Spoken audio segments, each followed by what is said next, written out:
Chaver, let me share with you something that happened here in our Beis Medrash in Eish Kodesh just a few weeks ago. It was Parshas Bamidbar. Right before I was supposed to get up and speak, one of the Chaver came to tell me that the security guard, the non-Jewish security guard, told him that there were 4 hostages that were freed. And I was so excited, like all of us. But then I had this second thought, only 4? Only 4? There's so many more that could have been freed, only 4. And then it was time for me to get up and speak, and this is what I said. The whole Sefer Bamidbar is called in English the Book of Numbers, Chumash HaPekudim. Hashem counts us. And Rashi brings at the beginning that mitoch chibasan, because of Hashem's great love, He's Mona His Son, B'chol Shah, He's constantly counting us. Rashi goes on to say, especially after a tragedy or a difficulty, a calamity, but Hashem's always counting us. And of course, all the Mefarshim explain that Hashem doesn't need to count us. He knows how many we are. He knows exactly who is and who isn't. So the Sfarim all tell us that it's not for Hashem, it's for us. It's for us to recognize, to realize how much we count.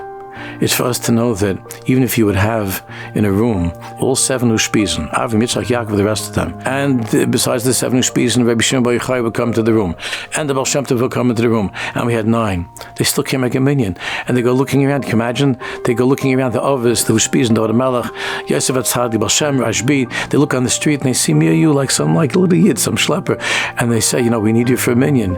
And when we go in there, I go in there, you go in there, we count. We count the same as they do.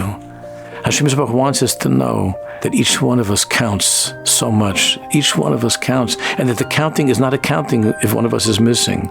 If one of us, Chalila, falls away and we're not able to bring ourselves to come, to show up, to be there, then the counting is not a counting.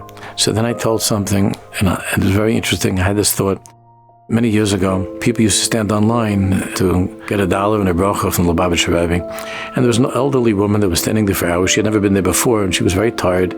Finally, it came for her turn to stand before the tzaddik to be by the Rebbe. She had heard that he was over 90 years old, and he looked like he had just gotten up. He was fresh and excited, and she couldn't believe it. She asked the Rebbe, she didn't know the protocol, and she said, Rabbi, you're much older than me.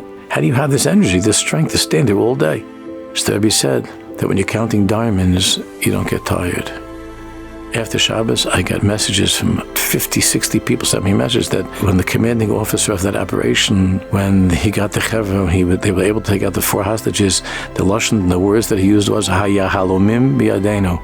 The diamonds are in our hands. Hashem should help us to remember that we're His diamonds, that we count.